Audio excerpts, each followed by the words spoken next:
శివరాత్రి రోజున వనదుర్గ అమ్మవారి దగ్గరకు వేలాది మంది భక్తులు ఎందుకు వెళ్తారో తెలుసా? శివయ్యకు ఈ గుడికి ఉన్న సంబంధం ఏంటి? ఈ క్షేత్రానికి మహాభారతంతో సంబంధం ఉంది. పరీక్షిత్ మహారాజు ఒక ఋషిని అవమానించగా పాము కాటుకే మరణించుగాక అనే శాపం పొందాడు. అలాగే ఆ రాజు పాము కాటుతో మరణించాడు. తండ్రి మరణంతో మండిపోయిన రాజకుమారుడు జనమేజయుడు ప్రపంచంలోని నాగులను నాశనం చేయడానికి సర్పయాగం ప్రారంభించాడు. ఆకాశం నుంచి పాములు అగ్నిలో పడిపోతుంటే సృష్టి సమతుల్యం కూలిపోతుంది. అప్పుడు దేవతలు పరమశివుని ప్రార్థించారు.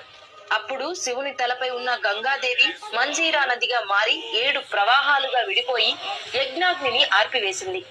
అందుకే ఈ ప్రదేశం పేరు ఏడుపాయలుగా ప్రసిద్ధి చెందింది. అందుకే ఇక్కడ శివుడు మరియు ఆదిశక్తులు వేరు కావని భక్తుల విశ్వాసం. ఆ పవిత్ర ప్రకృతి మధ్య వెలసింది వనదుర్గా భవాని అమ్మవారు. ఇక్కడ ఆ 7 ప్రవాహాలు అమ్మవారి పాదాలను తాకుతూ ప్రవహిస్తాయి.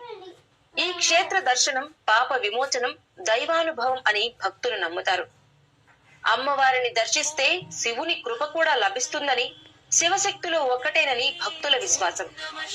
అందుకే శివరాత్రి రాత్రి ఇక్కడ జాగరణలు, దీపారాధనలు, ప్రత్యేక పూజలు ఎంతో భక్తి శ్రద్ధలతో జరుగుతాయి. మీరు శివయ్య భక్తులైతే ఓం నమ శివాయ అని కామెంట్ చేసి మా పేజీని ఫాలో అవ్వండి. ఇలాంటి పవిత్ర క్షేత్ర శివరాత్రి రోజు